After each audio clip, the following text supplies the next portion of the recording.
Welcome to the Empowered Investor Podcast. Have you ever felt overwhelmed by the sheer volume of choices and voices telling you how to plan or invest for your future? With his straightforward approach, host Keith Matthews of Tulette Matthews & Associates cuts through the noise to help you create a winning action plan for you and your family. The decision-making framework discussed in this show can transform you and your investment experiences and will increase your odds of becoming financially secure. Learn more and subscribe today at tma-invest.com. Welcome to episode 1 of The Empowered Investor. My name is Keith Matthews, and I'll be your co-host for today's podcast show. I'm joined by my co-host Marcelo Taboada for today's episode. In today's episode, we will cover the following topics. We'll introduce and discuss how the Empowered Investor came to be, and we'll introduce you to the Empowered Investor narrative and invite you into this inspiring story. But first, let's begin by introducing ourselves. Marcelo, welcome to the show. Thank you. By the way, you nailed my last name, so I'm very proud of you. Thank you. It's a tough one to pronounce. So Marcelo, tell the audience a little bit about what you currently do. So currently, I am an associate portfolio manager at Tulette Matthews. What that means is I help people every day to achieve financial security forever, we hope, via investments, financial planning, tax planning, and that's it. Talk to us a little bit about your background, where you grew up, where you went to school, and finally, in the end, I'm going to ask you why you became a financial advisor. But let's start with background first. Sure. So I grew up in a very small country in Central America called El Salvador. It's very famous for pupusas. If people haven't tried them, that's something I recommend. Very poor country, so completely different from what we have in Canada. So I spent 19 years of my life there. And then I moved to Canada at the age of 19, to Montreal specifically, without speaking any English or French. So it was for sure the hardest thing that I've ever done in my life. So hang on. Are you telling me that you moved to Canada without speaking English or French and went to university at the same time? Right. So just to give you an idea of how that looked like, I moved here 6 months. I did an immersion course in French and English. And 6 months after, I was starting in CEGEP, in full English at Dawson College in Montreal. So in Montreal, you do 2 years of CEGEP, then 3 years of university. But the first few semesters were super hard because, you're coming into a whole different environment of different languages and just different culture, different language. And it was hard, but here I am. Wow. And for our clients that have worked with Marcelo, they know he's terrific. He's been with us for 3.5, 4 years. Back then, when we put an ad out in, I guess, the press and general media for job application for advisor, Marcelo was one of 100 job applicants. Great applicants came through. But in the end, through the process, Marcelo clearly was the choice of the day. And he's been doing an amazing job with our clients. So Marcelo, why financial services? And then within financial services, why becoming an advisor? If you would have asked me 10 years ago if I would have ended up doing what I do today, I would probably say no. I always knew that I wanted to help people. That's always been a constant across everything I do in my life. Now, when you start in university, I thought I didn't know what to study, but I think we all have sometimes in our lives a person or an event that completely changes the direction of our lives. And that person for me was a really good teacher I had in university. This teacher opened my mind into a whole different field called economics. So then the decision was, okay, do I study something that's going to be useful for the job market? I've always been very strict on how I do things and why. And for me, passion is very important. So for me, being able to study something that really interests me was super important. But I always knew that I wanted to work in a field that involved helping people on a daily basis. So after I finished my studies, economics, I always knew what I wanted to do in terms of how I wanted to do it. And that means helping people. So I started at the bank. I think it just seemed like the natural choice in terms of financial services. The other way people in economics go is it typically looks like an academics career, and end up getting a PhD or working for heavy research firms, but that's not what I wanted to do. So your first job was a financial advisor at a bank? Yeah. So I worked at one of the big Canadian banks. It was an amazing experience in terms of great people. But I just felt that the incentives weren't set up in the proper way. The incentive system wasn't properly set to help the client and benefit the end investor. And I transitioned into another role after as a wholesaler at a big US investment firm. And again, I had a lot of fun, great people. I learned a lot. There's almost no regrets there. It's just, again, incentives. They're not set up properly to help the end investor. And it was hard to go home after because you love what you're doing, but you always feel like there's something missing. And that's a very bad feeling to have. So what's missing? I just didn't feel I was helping anybody. I just felt I was just a salesman. I didn't feel like I was doing the right thing for the client. And by nature, I started looking at jobs, and I don't know if I ever told you this, Keith, but I was ready to leave the industry. I was ready to transition into another career and hopefully reinvent myself 2 years out of university, which is hard to do as it is. So I came across the position and went through the interviews, and I loved it. And, 4 years after, I've never been happier. Very cool. Well, you know what, Marcelo, for the audience, we're going to be doing probably the first 10 shows with Marcelo. We'll switch gears in the next 10 with Ruben, and we'll be getting Lawrence involved as well. But it's really a thrill to start the show with you today, Marcelo. Very, very, very happy about that. I'm so excited. Like, if you would have told me 4 years ago when I started, if we were doing a podcast, I would have said, man, like, that's crazy. But it's the times we live in, and it's another avenue to serve our clients. So I'm super pumped. So the natural thing for me was to work in an independent firm. And I think that's what I find the most satisfying about the job is it's the relationships. It's the people we get to help on a daily basis. We come across so many hardworking Canadians that it's sometimes the stories are very inspiring. And for me, going home every day and just having the ability to have the independence of really tell them how we can help them.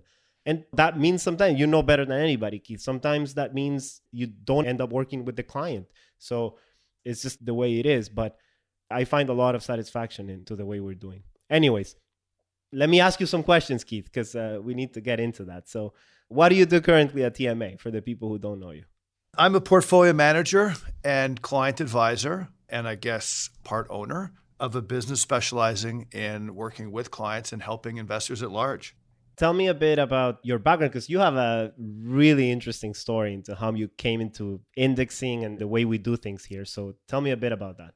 Well, you're referring to indexing, and we'll speak about that later in some of the later episodes. But I was out of post-grad school in the early 90s. I graduated. Every time I graduated from either an undergrad or a postgrad, it was a recession, either the recession of 87 or the recession of 91. So 91, I became a bond trader and I institutional bond trader. I did that for 4 or 5 years. And that was my foundation in finance. And it was there that I learned about the concept of indexing. Having watched so many managers boastfully speak about their returns, only to find out that their returns were subpar or lower than one would think, I kind of discovered the world of indexing. And then I wanted to evolve after being an institutional bond trader. There was a bit of a void there, even though it was considered the most sophisticated market and the market where most people wanted to try to get to. I felt like there was just something missing. I wasn't able to help enough people. I had a background in coaching or training or assisting. I taught sailing for a decade. I coached rugby. I've been coaching rugby since the age of 18. So that was maybe 10 years. And I always really enjoyed seeing people progress, having an objective and seeing them progress. And maybe 2 or 3 years into bond trading, a lot of people would come to me. They might have received an inheritance, they might have sold a business, but they knew that I was in this world of investing and at the pension fund level that I had access to names and information that might be able to help them figure out how to manage their money or how to move forward. And that was, I guess, the first time where I saw people confused as to how to move forward. So you could have an amount of money to be invested, but you still didn't necessarily know how to move forward. You didn't know, how does that work for taxes and how do I manage my money? Right. So people talk about this aha moment. in their lives. And was this something that you had a single moment, or was it something that evolved over times? Because yes, you came across all these issues, but how did that evolve for you? Well, I guess the aha moment occurred when over the years you're sitting there on a bond trading desk and you're listening to a lot of institutional recommendations come through from the money management business. But one of the things I realized was that over time, there was a lot of flip-flopping back and forth amongst the recommendations. And the more you really start to pay attention to the recommendations and scrutinize the rationale behind them, the more you start to say to yourself, it's a bit of a game. And there's a bit of, for lack of a better word, bit of BS involved in articulating to investors at the pension fund level how things should be moved around in portfolios. And I said to myself, if pension funds act this way, individual investors must also see confusion or be faced with lack of clarity around how to move forward. And it was really then, that was my aha moment where I said, I think I can help. I know that people need guidance. They need to be able to see clearly how to move forward. And it was then in the mid-90s that I decided I need to make a move. And in 1996, I left the institutional bond world and I moved into a private client world. I joined PWL Capital. I worked there for 10 years. Great operation, a great group of people. And it was there that we discovered, we learned, and we pushed forward a heck of a lot more in the world of indexing and how that can be used in money management. I just imagine back in the day, you think about how indexing has grown now. And again, we'll be covering that in future episodes. But imagine doing that in the 90s. It's almost crazy to me, knowing what we know about the history of how markets have evolved and the way market products are delivered to investors, right? A lot of people know about exchange-traded funds now and hear about it, read about it. But 20 years ago, it was really the beginning of this movement, if you will. And we were fortunate enough to be at the front end of it. And that brings us to The Empowered Investor. The first version of the book was written in 2003. And we're now on version 4, but the story of The Empowered Investor is still the same. And it all started even before that. It all started in the late 90s, for me, when I approached the Montreal Gazette and asked if I could write articles around indexing and around how to build portfolios using these index products and index strategies. Because back then, it was really all geared around how to select a money manager, how to select a mutual fund, what was the top 10 mutual funds, and there wasn't enough written.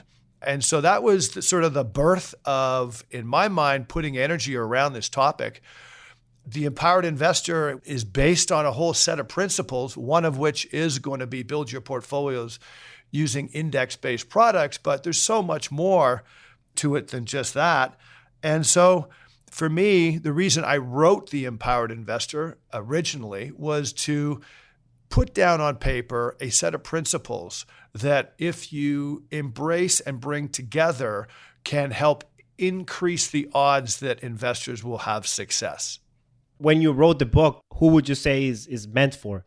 Well, we've evolved the book. So we're now into edition 4, and this is the most recent edition. And to me, this is the culmination now of 20 years of practicing as an advisor and working with clients and hearing feedback. But the book is really geared towards those that are hardworking and serious about working towards financial security. Let me ask you a question. When you work with clients, what do you think most clients want? What do you think most Canadian investors want? For me, that's a very simple question, but it's also a very philosophical question. And it has, for me, that whole idea of what do clients want really boils down to one thing. It's financial security. And people want to know that they're going to be financially secure forever. What do I mean by that being a philosophical question? I'm going to go with an analogy here. So we can all agree that people all want a shelter. That shelter means a house, right? So I think financial security is just deeply ingrained in our DNA. In the same way, everybody wants a shelter to be protected from not nature, predators, and this sort of things. In the same way, we want this financial security. Now, some people want a mansion, some people want a smaller house. In the same way that some people, financial security means just taking care of themselves. Other people think about financial security in more of a sense of a generational wealth and generational financial security for many other generations. So I think that's the common denominator with every relationship. Some clients will want inherently more money than others because they have different goals, but they are all striving for financial security. Yeah, I would agree with you. And I think that if you ask clients who are approaching retirement or thinking about retirement, what is it you want? I mean, from a financial perspective, I think that you might hear things like, I want to make sure that when I'm retired, I never run out of money. I get to enjoy my lifestyle and know that I have enough security for myself, my spouse. Maybe that involves kids, but that clearly is a want. And to me, that's an underlying want. The book addresses, or this message, the podcast addresses that want, which leads, if people have a want, I would ask you, Marcel, what do you think their number one challenge is in terms of getting that want? It's pretty clear that the biggest obstacle to getting to this want is noise, and noise from friends, noise from family, noise from industry experts who are constantly bombarding people with, top 10 managers to select, top 10 stocks to be selected. What I've seen through the years, in my years at TMA, is that most clients that we onboard will come with a plan, but they are still experiencing these obstacles in their investment experience that, they're investing, they're involved in some sort of process, but there's still all this noise coming at them from all sides that's just really bad. It's constantly distracting them from the main goal. And we'll get into the details after, but I think the overall theme of what that obstacle looks like is noise. Yeah, and I think that obstacle, it is noise, but even before the noise, I think the number one challenge that investors have is trying to figure out, how do you make your retirement and your long-term money wants work and have your portfolio managed either by yourself or by an investment advisor or by a firm? It's understanding how to move forward, unifying your investment management and your planning needs. And that's the challenge. I think what gets in the way, what really, really confuses people is what you've just mentioned, is the sheer amount of noise that comes into play. And I know that we're going to spend a few podcast episodes talking about noise, what it looks like, how to identify it. We're going to help investors on that front because being able to move forward requires an ability to understand obstacles. Yeah, and here's the interesting thing too, that external problem ends up becoming an internal problem after, because you're subject to all this noise and that becomes anxiety, becomes stress. And that sometimes can lead to inaction. So you have all these things coming at you. And yes, they're external, but you start to feel it in the way you act, in the way you make decisions. And this stress is just going to make it worse. We see it. How many times have we seen people come through our door and they have a portfolio, they have a financial plan, but something's not clicking. They're stressed. They're constantly, I once saw a lady who was about 75 years old and she was invested in like 10 energy stocks. And that's a portfolio, right? You can agree with that. But is it the right one? She was getting, every time she needed to withdraw money, it was causing stress. So it can be a really bad effect if you let all these things get into the process of the investment. Our thinking, our view, our belief is that everybody ought to have access to conflict-free advice and solutions. And that is the essence of the empowered investor. At the core of this show, we are going to show strategies and direction and a framework. This framework is going to be able to help people move forward, make better decisions around how to navigate those challenges and the problems. Keith, if we were to boil down into, let's say, a few points of what we want to accomplish with the podcast, what would you say those are? Well, the first is help as many people as possible. Right in the book with 4 editions out there, we used to respond to emails all the time, follow-up emails, try to help investors. But in today's world with technology where it's at, podcast shows are a way of reaching out and speaking and engaging this dialogue with more and more people. We're doing it at a time where we're all faced with extreme external issues, the coronavirus. We're launching this. It's in the middle of April. We'll get into that in a few minutes from now.